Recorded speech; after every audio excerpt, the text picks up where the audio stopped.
berjumpa lagi dengan saya Rita. Nah, di video sebelumnya sudah dijelaskan bahwa ada dua jenis task di IELTS Writing. Di task pertama atau task 1, kita diminta untuk mendeskripsikan grafik atau diagram. Dan di task kedua, kita diminta untuk menuliskan respons essay. Nah, tapi ada saja cukup banyak yang bertanya kepada saya, apa sih yang sebetulnya harus kita tulis di masing-masing essay tersebut. Nah, di kesempatan ini saya akan share kurang lebih 10 frasa atau kata-kata yang menjadi frasa kunci untuk ditulis di IELTS Writing Task 1 dan Writing Task 2. Kita mulai dari IELTS Writing Task 1. Nah, apa saja yang perlu kita tulis untuk IELTS Writing Task 1? Nah, karena biasanya kita diminta untuk mendeskripsikan grafik atau chart, ya, maka ada 5 frasa kunci yang akan kita pakai di IELTS Writing Task 1 tersebut. Yang pertama itu adalah reporting verbs, ya. Jadi teman-teman biasanya kalau kita menulis essay itu kita akan menuliskan introduction terlebih dahulu. Jadi untuk IELTS Writing Task 1 ini kita akan memperkenalkan apa sih yang akan kita tulis gitu, atau memperkenalkan diagram atau grafik tersebut di essay kita. Nah, untuk memperkenalkan diagram tersebut itu kita akan menggunakan yang namanya reporting verbs gitu. Contohnya seperti apa? Contohnya adalah shows, ya. Misalnya the graph shows that. Selain shows, tentu saja ada banyak kata lain yang bisa kita gunakan sebagai alternatif, ya. Contohnya ini. Tuh. Nah. Lalu berikutnya apa lagi yang perlu kita tuliskan di IELTS Writing Task 1? Nah, berikutnya adalah kita harus memilih atau menyeleksi data-data yang significant atau yang penting dari chart tersebut. Jadi tidak semuanya perlu kita tulis, ya. Tidak semua angka yang ada di chart tersebut itu harus kita tulis, karena itu nanti akan terlalu panjang. Nah, maka kita harus menyeleksi data-data seperti apa yang perlu kita tulis. Nah, data pertama yang penting adalah data atau angka yang mengalami kenaikan. Gitu. Jadi angka yang naik atau meningkat. Nah, untuk data yang naik itu kita bisa menggunakan kata rise atau increase. Nah, untuk alternatif kata lainnya, teman-teman bisa menggunakan kata-kata ini. Oke, lalu yang ketiga. Yang ketiga yang penting untuk kita masukkan di IELTS Writing Task 1 adalah data yang mengalami penurunan. Nah, grafiknya seperti ini. Untuk data yang mengalami penurunan, kita bisa menggunakan kata decline.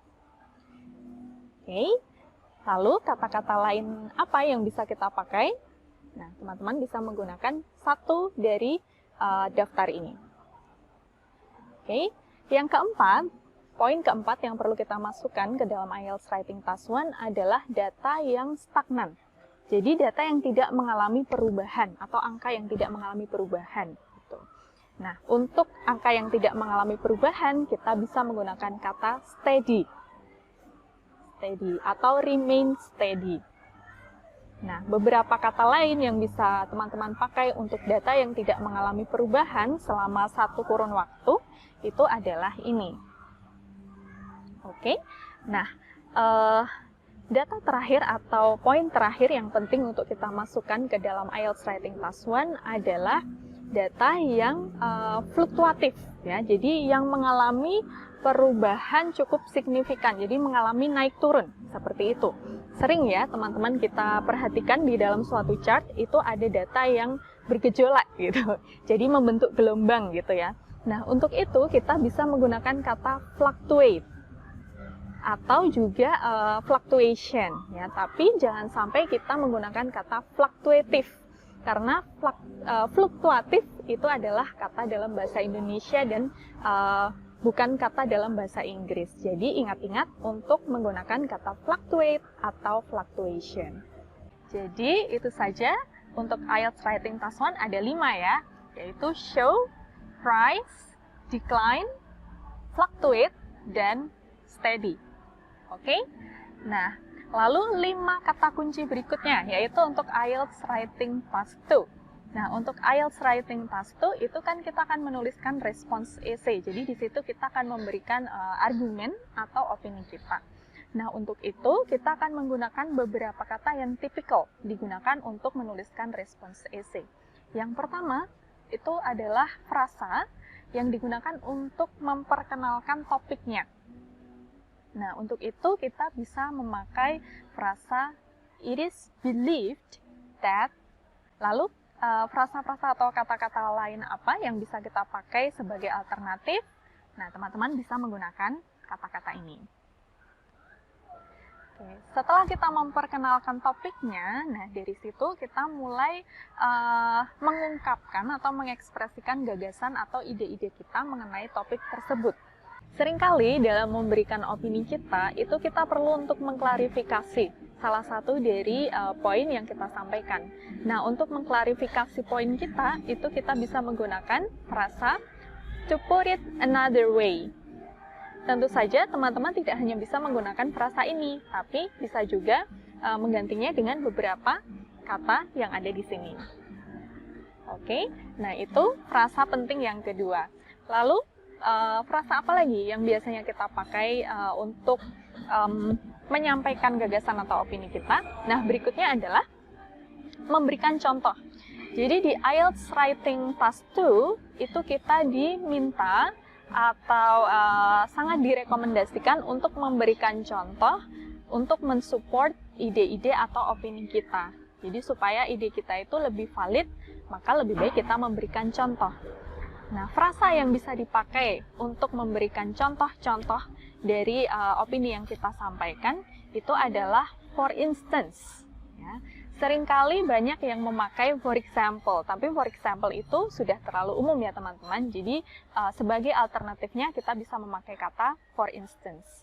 Nah, beberapa ekspresi lain yang bisa kita pakai ada di sini.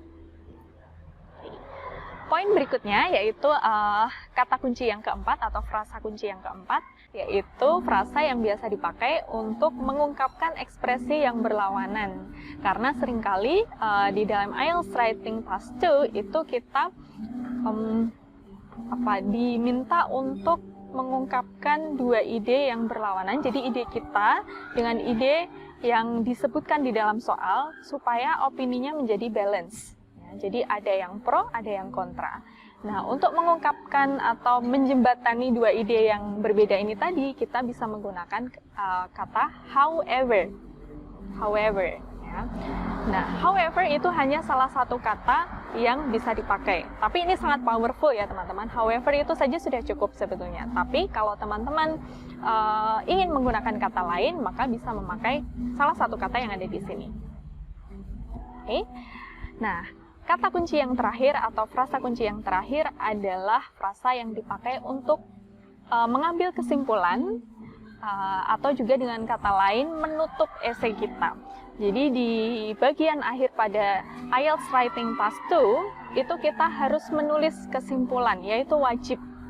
Tidak wajib di Writing Task 1 tapi wajib di Writing Task 2. Nah, untuk menutup esai kita atau menyimpulkan poin-poin yang sudah kita tulis di bagian body paragraphs, itu kita bisa menggunakan kata in conclusion. Ya, in conclusion. Nah, alternatif apa lagi yang bisa kita pakai selain frasa ini? Salah satunya bisa diambil dari sini. Oke, begitu teman-teman 10 kata kunci atau 10 frasa kunci yang wajib kita tahu dari IELTS Writing ya, baik Task 1 maupun Task 2. Semoga apa yang saya sampaikan ini bermanfaat bagi teman-teman semuanya. Kita jumpa lagi di video berikutnya. Bye-bye!